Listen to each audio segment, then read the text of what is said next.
Hey everyone, this is Matt here on the Vinyl Head UK channel. Now, I came up with this crazy cool idea of just maybe deviating a little bit away from the vinyls and the records that I've spoken about in my collection and do a bit of a series on something that I've mentioned a little bit already in some of my videos. So I have been to Download Festival many times. I've actually been to every one bar the very first one back in 2003. And I thought, you know what? It'd be quite cool to maybe start a bit of a series up on my memories from each year going to Download.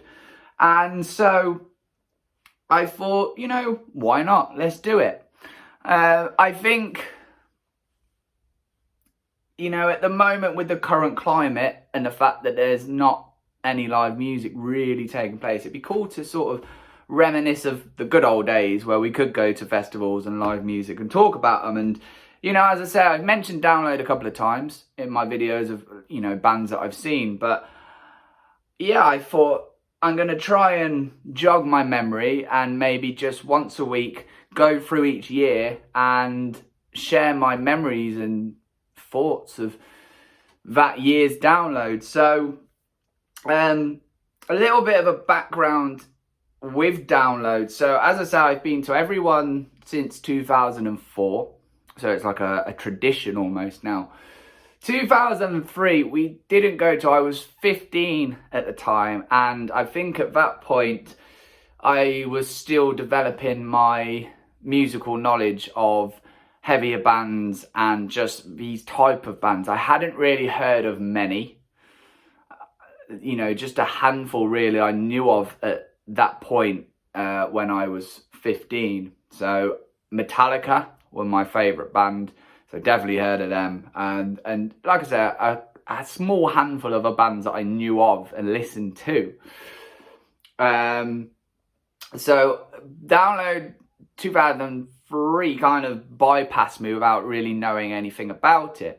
Now, my first sort of memory of hearing properly about Download Festival. So, as I say, I'm a big Metallica fan. Now, back in December 2003, I got to see Metallica live for the very first time. I went to London with my dad to Earl's Court, which I hated that venue. It was a horrible big like aircraft hangar. But we got to see Metallica for the very first time live, which I was super excited for. Leading up to it, it was all I'd think about. I think I was doing my mock exams at the time, and instead of revising or anything, I just write the Metallica logo on my work, because that's what we did back then. That's what kids who like metal did. We'd draw the logo to our favourite bands. I don't know if people still do that now, but what we did anyway. So yeah, leading up to it, we went, and you know, it was the first time I got to see him. It was on the St. Anger tour, so I'm sure everyone's got their opinions on that album. It wasn't a very heavy St. Anger set. I think they maybe only played Frantic and St. Anger, and that was it. I think Kirk even put a solo into St. Anger. But at the end of the gig, Lars came up to the mic and he said, we'll be back next summer, June, at Download. And I had no idea what he was talking about, but I knew I had to go. So we looked and, you know, learnt about Donington and learnt that there was a festival there. And so I spoke to my best friend, Andy, who still remains my best friend to this day, and who is very much into the bands I liked, big Metallica fan as well. And I said, Andy, we need to go. We need to go to Download to see Metallica. And he was, okay, let's do it.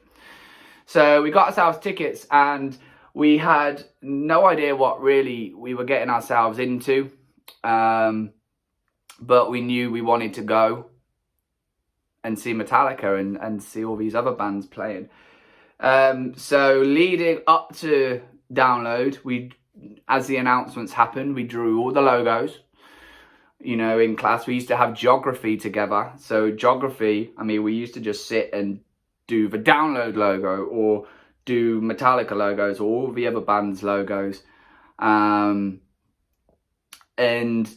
we were just super excited for it. We really were. And then June came and off we went. So with this series, I mean, what I'd like to do, I don't want to go researching the set lists or, you know, exact what happened across the site for the weekend. I just really want to talk about my experience and my memories. You know, I won't remember everything. This is years ago. I won't remember every detail of what I saw. I actually remember a lot more about the earlier ones than I do. They kind of blur in a little bit, some of the later ones. But I think being a young kid eager to take everything in, I remember those early ones quite well, like who played and whatnot. So I haven't pulled up set lists. I haven't gone and researched so I can remember as much as I can. I've literally got a list here to my side of who played, just so I'm not getting confused and talking about a different year or a set from a different year. So that's all I've got. So yeah, I'm going to start with 2004. So it was 2 days. This was back when it was just 2 days. I think they went to a third day the following year.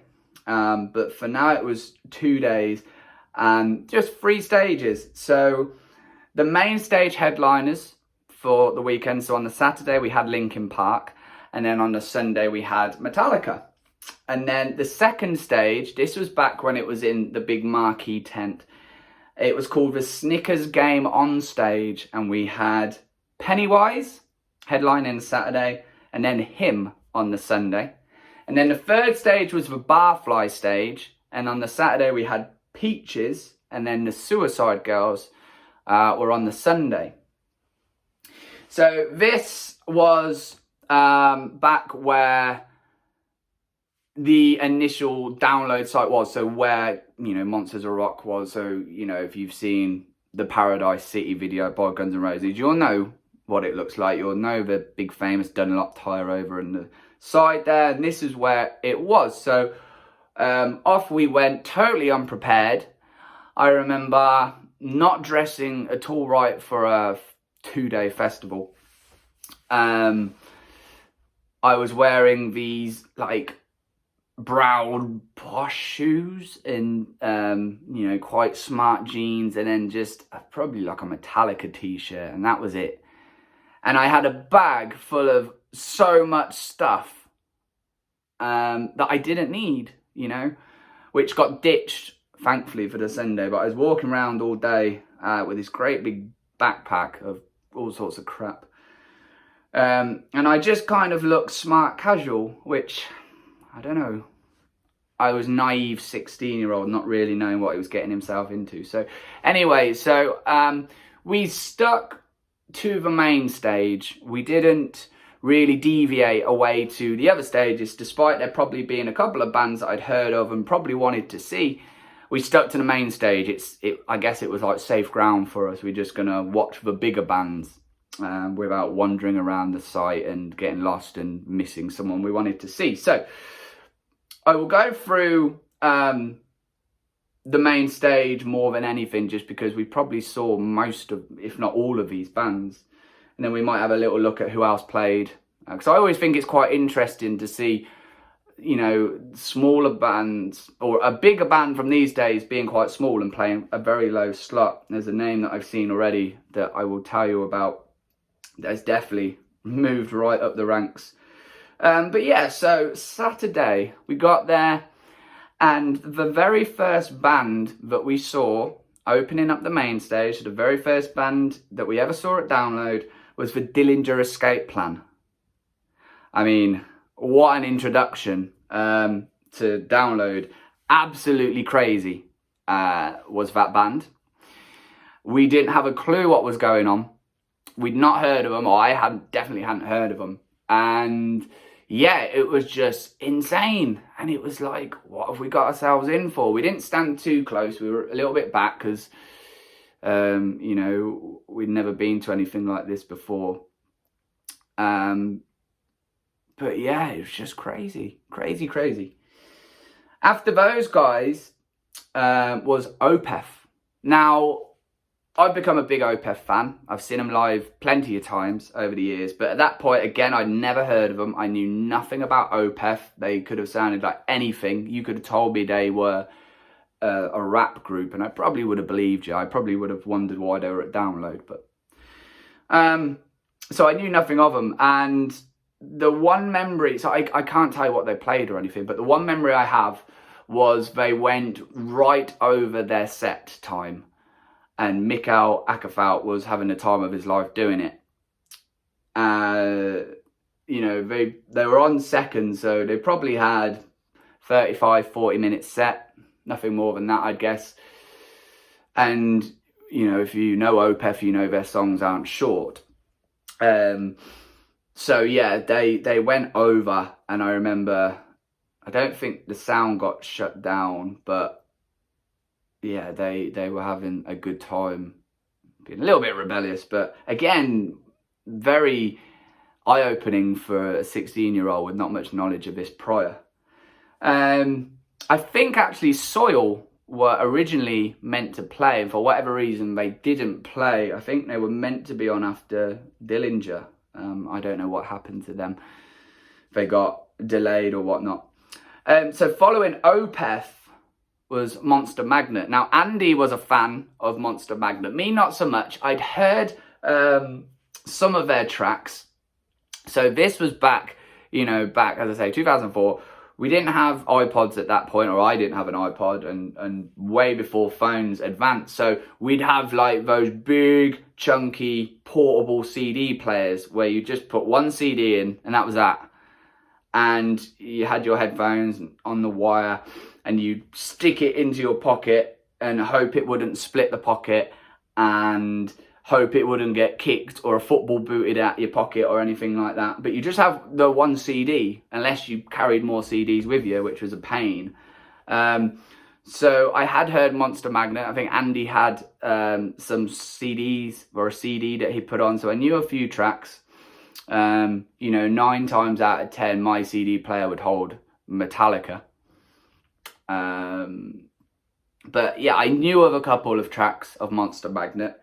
So I kind of recognised a couple that they did play. As I say, not a massive fan, but they were good. It was kind of a bit more normal compared to what we'd seen with Dillinger and then Opeth.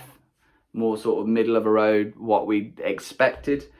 But yeah, and then we go from one extreme to the other. We go from Monster Magnet to Cradle of Filth.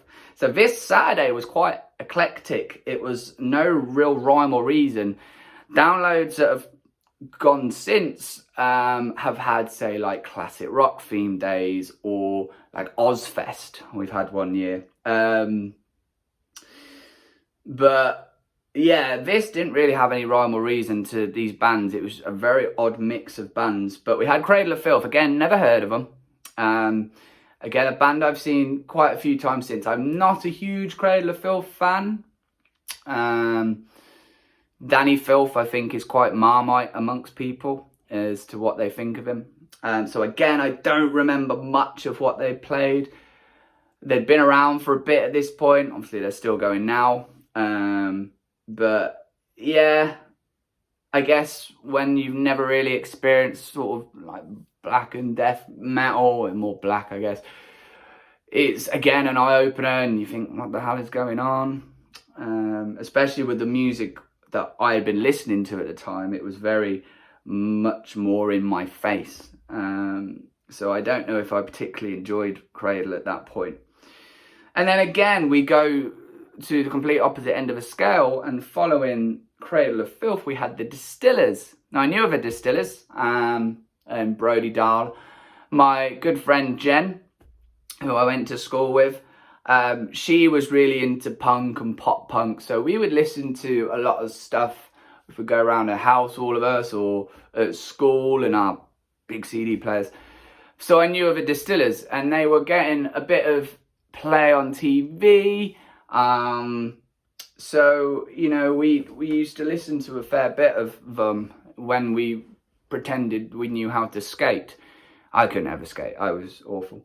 So we watched the Distillers and they were good. You know, again, I couldn't tell you what they played or anything, but they were good. We enjoyed them. Probably the band we enjoyed most up to at that point definitely were the Distillers. And then following the Distillers, we had the Hives. Now, the Hives at this point were pretty big. They'd had quite a lot of, not hits as, well, I guess hits in a way, stuff that everybody knew. And the thing I remember most about the Hives were, Andy and I at this point were getting a little bit more adventurous. And we worked our way a bit further down to the front. We got quite close to the front, but we were out on the side, on stage, left or right, whichever side we were. And I remember they were dressed all the same, I think, in like white sort of, like kind of tuxedo jackets and black as well. And then I think they had like white shoes. I might be wrong. Anyway, the Distillers singer, he came over to where we were. And you know what fans at Donington can be like with bands that they aren't too fond of. They can voice what they think. And I remember him coming over and a lot of guys around us and girls put their middle finger up to him, to the singer. And Andy and I followed because we were young, impressionable 16-year-olds and we wanted to be breaking rules and stuff. And I remember the singer, he pointed, I don't know whether it was us, it was like our direction. He felt like he was making eye contact with Andy and I. And he did it back. And we were like, whoa, like, he just gave the middle finger to us, you know, we're badass, we're so cool. You know, we just did that to a rock star. Well, now we're rock stars. And it was like, it was something we still talk about now, how naive we were at 16 and, you know, just doing that to someone who was performing. In fact, they did it to us, in our opinion. It was a fun moment. Never got into the Hives. You know, there's a few songs that we used to hear regularly that were okay, but I never really got into the Hives. And then, following the Hives, we had Iggy Pop and the Stooges. Now, I think it was quite a big deal, the fact that Iggy was playing with the Stooges again. I'm not up on my knowledge or history with Iggy Pop, if I'm honest. He's never someone I've really particularly looked into or followed or listened to all that much. But I think it was quite a big deal.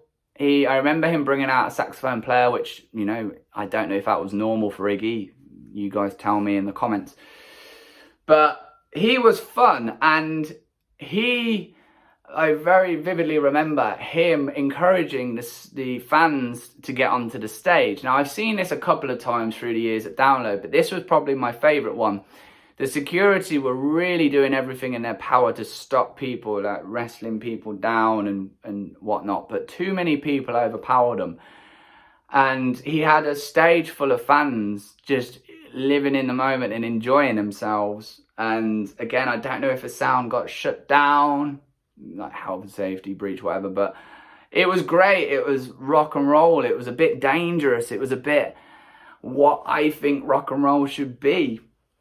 I think a lot of bands these days are quite safe as such, but it was good to see something that was a little edgy, even if it was just getting people on stage. It was a bit more edgy. And again, for young, impressionable 16-year-olds, this was like the most rock and roll thing in the world. But he was good, you know, again, not massively into that style of music, but we enjoyed him and we knew of the significance that it was Iggy Pop. We knew he was a big name. So it was cool. I got to see Iggy again a couple years later at Reading. Again, not really knowing what he played or anything, but it was just fun to stand there and enjoy the music he was playing. And then we get on to our sub-headliner for the Saturday, and this was Sum 41. Now, Sum 41 were pretty big at this point. They'd received a lot of, I guess, TV play rather than radio play. So back then, we had Kerrang TV, we had Scuzz, which was a TV channel, a music channel, and then we had MTV2. MTV2 went a little heavier, I think, and played a bit more metal, and they had like Headbangers Ball and stuff like that. But Scuzz and Kerrang would play sort of, what you'd call it, radio-friendly rock, sort of. But Sum 41 would get a lot of play with In Too Deep, Fat Lip, stuff like that. So everybody knew these songs. We'd listen to Sum 41 a lot. Again, my friend Jenny was hugely into them. So she would always be playing stuff like that, and bands like Good Charlotte as well, who came along after. But they were good, and at that point, as I say, Sum 41 were pretty big. I've seen some videos recently where they had Kerry King come and join them for a music video. I think a Spider-Man soundtrack track that they did. And then, yeah, I've seen a video of them doing a medley of stuff, and they got Tommy Lee up from Motley Crue on drums playing. And then Rob Halford just walked out from Judas Priest. And then at the end of this sort of medley, Rob Halford proclaimed that Sum 41 were the future of metal, which, you know, good on Rob Halford for supporting them. And then I think they also did the Metallica Icon show. I think they opened it and did a medley of Metallica stuff as Metallica walked to the stage. So at that point, Sum 41 were huge. Real big band. And yeah, so, you know, they played a lot of stuff we knew. We had a real good time. I think that's the only time I've ever seen Sum 41. They've been back to download since, but I think that was the one and only time I've seen them. And then on to the headliners, so Linkin Park. Now, we'd been there all day, obviously, and we were feeling quite adventurous at this point. So Andy and I went down dead centre, about 10 rows back from the front. And Linkin Park came on and all hell broke loose. Now, at this point, the gigs I hadn't been to many gigs prior to download.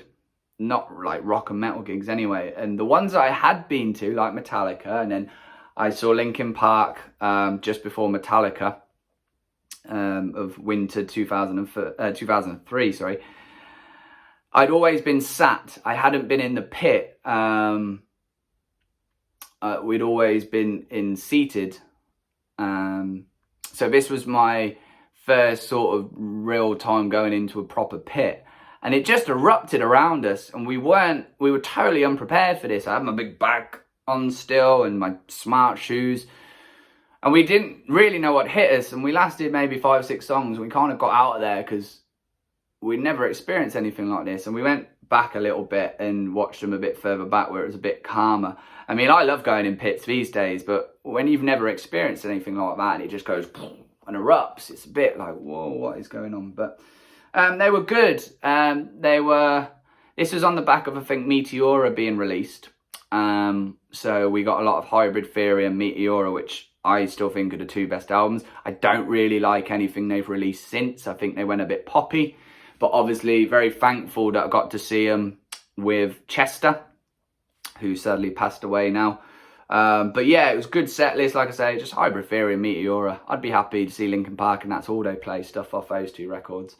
And it was a real good time. Played everything you'd expect them to play off those 2. And yeah, that was our first headline experience at Download, seeing Linkin Park. So then we go on to Sunday the 6th of June. Again, we stuck to the main stage. And opening up the main stage was Breed 77, who were, or are, Gibraltar metal band. Now at this point, Breed 77 were pretty big. They had a track called The River, which again got a lot of rotation on the music video channels. So everybody knew it. And I remember, I think it was the anniversary of, might have been D-Day. And so they opened, or it didn't open, but they came on to the iconic speech by Winston Churchill. And yeah, they played like a 25-minute set, and they played The River, and everyone had a big sing-along, and they got a good crowd. It was a good show, short but sweet, but really good. They are, I believe, still going as a band. I kind of lost track of what they're doing and stuff. The last time I saw any of them was, funnily enough, and I'll cover this a bit more in a later video, but A few years later, we saw Cavalera Conspiracy on the second stage at Download, and they cranked up a load of Sepultura tracks, and I remember seeing half of Breed 77 going crazy in a pit. But we'll cover that later in a different episode. Following Breed 77 were Turbo Negro, who I don't really know how to describe them, especially not ever knowing who they were prior and seeing them. It was very surreal. This was back with, I don't know if he was the original singer, but the singer prior to this one. Again, not a band I've really got into. We watched them because they were on, they were in front of us, but very surreal experience for a young 16-year-old. You know, seeing bands like that and sort of the sights and sounds of Download like that became the norm. But yeah, for a first time, it was very odd. Il Nino were on after these guys. I don't think we watched them. I never got into Il Nino, so I can't really comment on anything about them. And then after them was Soulfly, who I don't think we watched. I think we went and got food. I didn't know who Soulfly were. I'd not known anything about Max Cavalera. I imagine they probably played some Sepultura, Roots at least, maybe. But yeah, I don't think we really watched them because I think we were pacing ourselves a little bit for what was to follow. It got quite heavy. Now, I don't know whether this band was meant to follow Soulfly or whether they were meant to play a bit later in the day, but Slayer were due to play on the main stage of that day. And I think they had transport issues and ended up being put on the second stage a little bit later in the day once they arrived on site. So they had a little bit of a switch around, and Damage Plan, who were meant to play the second stage, ended up playing the main stage. And we watched Damage Plan. We watched them from a bit of a distance. So again, referencing the Paradise City video, you look out and you can see the bank as you look out on the right, and then the Dunlop tire. And we were kind of on the bank from what I remember. And we watched them, but I am so grateful we got to see Damage Plan, because it is the one and only time I got to see Dimebag Darrell live.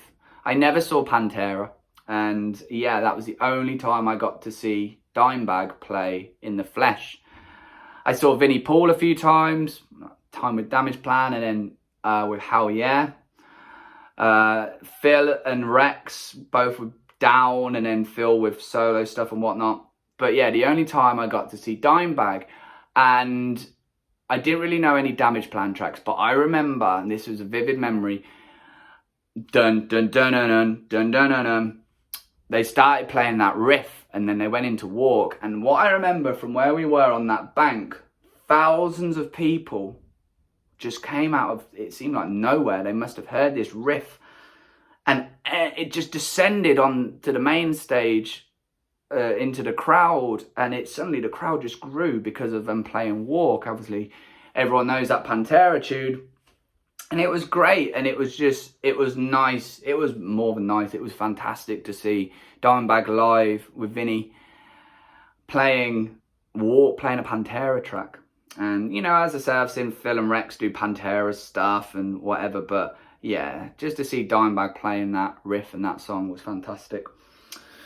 And then, following Damage Plan, we had Machine Head, hot on the heels of Through the Ashes of Empire. They opened with Imperium, and it was like a war ground.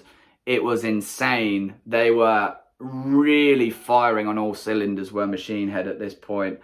Obviously the Blackening followed as well, so Machine Head went through a really hot period, but oh my word, they were just on fire.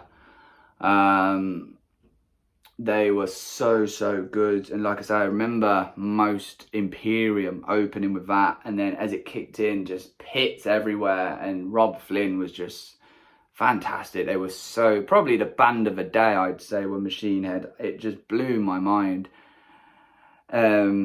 Just how good they really were. And then we went into Slipknot after that. Slipknot playing Third Down. So again, this was on the back of the Subliminal Verses. Was it the third album? So Duality was being played everywhere. Everywhere you turned, you'd hear Duality being played. But it wasn't much of a stage show as such. Not anything like we've seen since. It was quite basic, but they just got on with it, and it was a fun set again. All the jumping up bit and everything was just, it was good. And it was the first time we got to see Slipknot, and obviously they went on to headline in future years.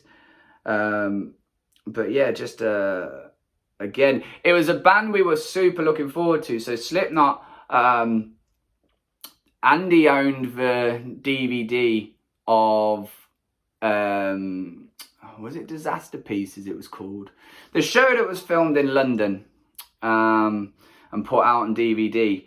And I remember we would have some free time at school, and Andy lived right next to our school. So we would go back to his, and everybody else would be out, and he would put that DVD on and turn it up as loud as he could, and we would just jump around the room, headbanging, air guitaring and everything to Slipknot, especially the Heretic Anthem. For some reason that was our track, and yeah, we went mad for Slipknot on that DVD, and then got to see him live, and you know, I'm pretty sure they played the Heretic Anthem, and we loved every second of it. It was fantastic. And then after Slipknot we had Korn. I don't remember anything from Korn that day, if I'm honest. I can barely remember any detail about Korn, which is a shame. It was the first time I've seen Korn, and I love Korn. I'm looking forward to seeing Korn again, hopefully, if Download happens next year. Yeah, I don't remember really anything about it.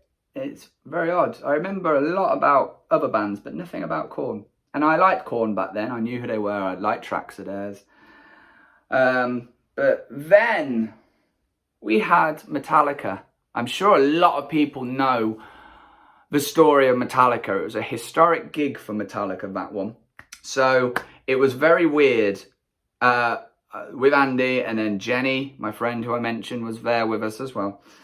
And Metallica, it came to the time that Metallica were due on. And then that time went past. And then it went by a little bit more, and a little bit more. And then an hour went by, and then an hour and a quarter. What is going on, you know? And then an hour and a half, and then finally, James, Kirk, and Rob came out. And of course, that was a show that Lars Ulrich didn't play. He got ill on the way over. He went to hospital, and he didn't play. Metallica still played. They did a bit of a short set compared to Metallica standards.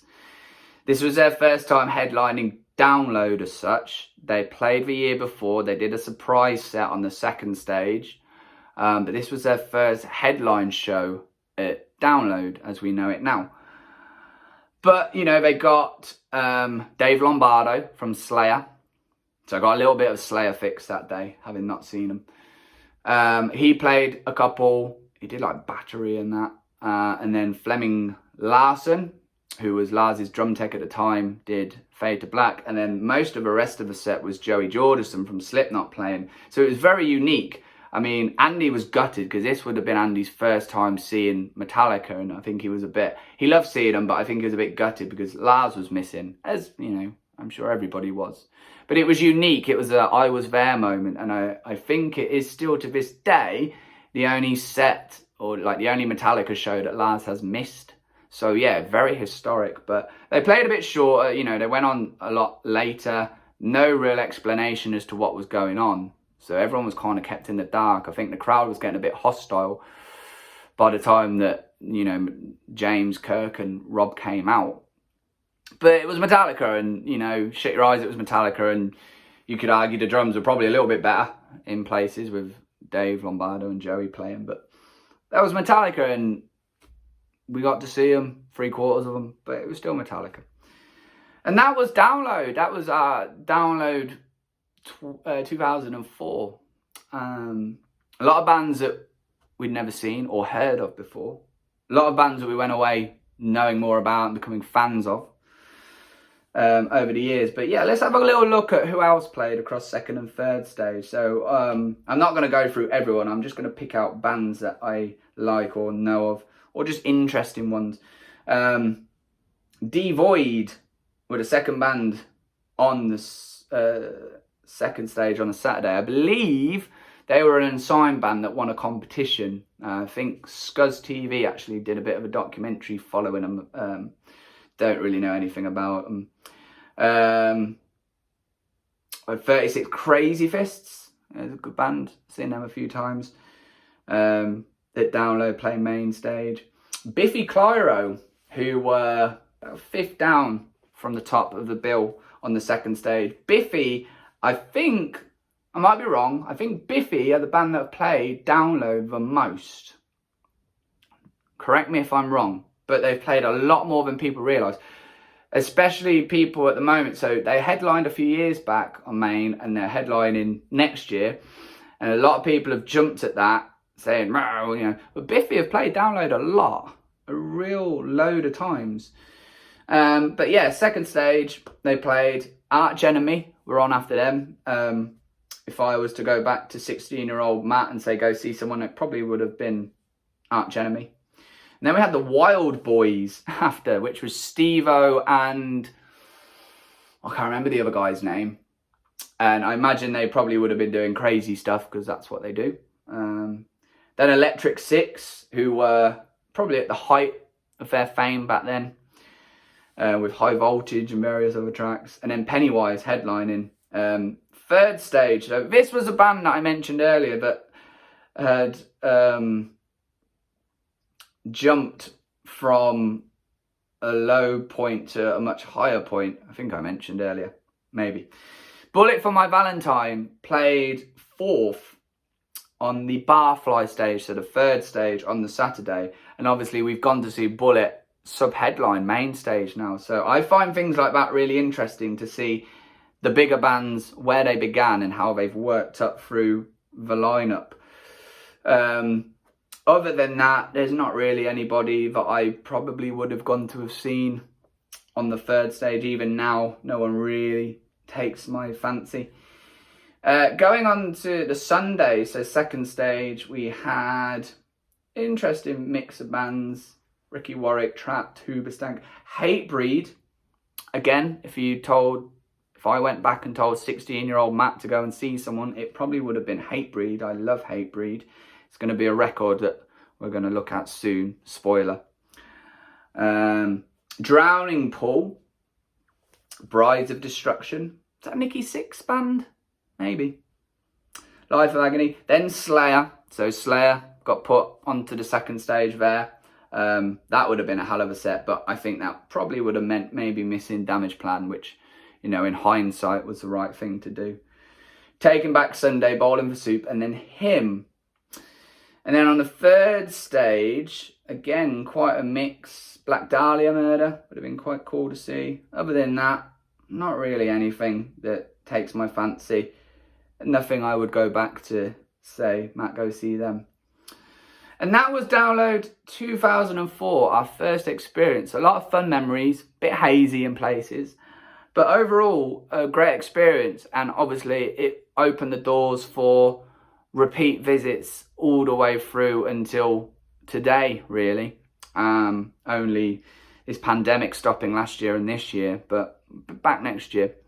So yeah, I thought it'd be cool to do this, do a weekly series, put it out once a week and just work through the years. So hopefully you've enjoyed it. Hopefully it's relived some memories for you guys as well. For those of you who went to 2004, if you didn't go, hopefully it's cool hearing some stories a little bit about bands that played and memories. And yeah, let's carry on. So 2005 will be next. I've got to remember who played I remember who played 2005. I've got it in my head now. But we'll go on to that one next. We'll do some more vinyl. I want to share some more vinyl with you. But until then, I'll see you guys soon and take care.